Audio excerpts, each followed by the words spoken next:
Right now, you are looking at video showing the arrest of Terrell Rhodes by Metro Police for the murder of 2-year-old Amari Nicholson.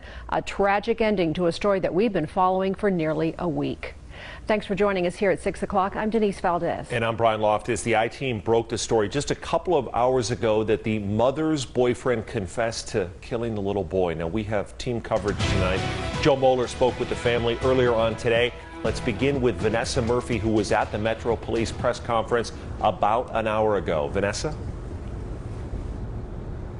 Denise and Brian, well, as you mentioned, sources tell me Terrell Rhodes confessed to killing 2-year-old Amari Nicholson, and they are searching for the child's body. Now, we also learned just a short while ago here at this press conference that when police went to arrest Rhodes, according to Metro, he took an officer's gun after fighting with them. Now he is in custody at the Clark County Detention Center. He faces charges for murder and will face additional charges for that incident with police. Now, this is 2-year-old Amari. He was first reported missing on May 5th. Rhodes is Amari's mother's boyfriend. Police say it was clear early on the circumstances were suspicious and Rhodes was their primary suspect. Rhodes and Amari's mother talked to 8 News Now's Joe Moeller on Friday. Rhodes claimed a woman took Amari from where they were staying at the Emerald Suites on Paradise and Twain while the mother was in Colorado.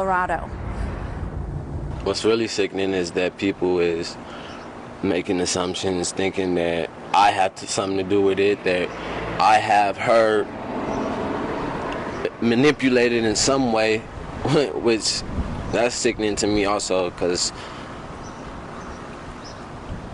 he loves us. I mean, we would never do nothing like that to him. I called Amari's mother, Taylor Nicholson, yesterday when I started to ask her about Rhodes' story. The call abruptly ended. Now, again, police have not found Amari's body, and they are asking anyone with information to come forward. Reporting live, Vanessa Murphy, 8 News Now.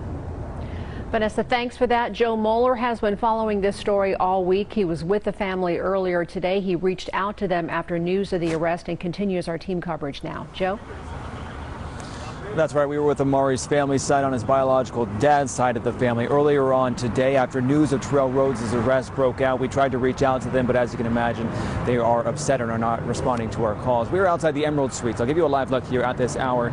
We have seen some police coming through here. There's a beefed up presence of security guards here at this complex, and we have been seeing people from this neighborhood come by and drop off candles and even a little teddy bear out front.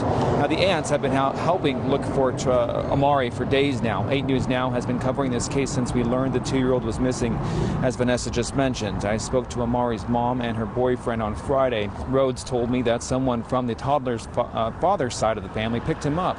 That family denied that happened all along. There was missing parts of his story. He did not provide a description of the person who picked up Amari. He also said when that person picked him up, they left so quick he could not get to them.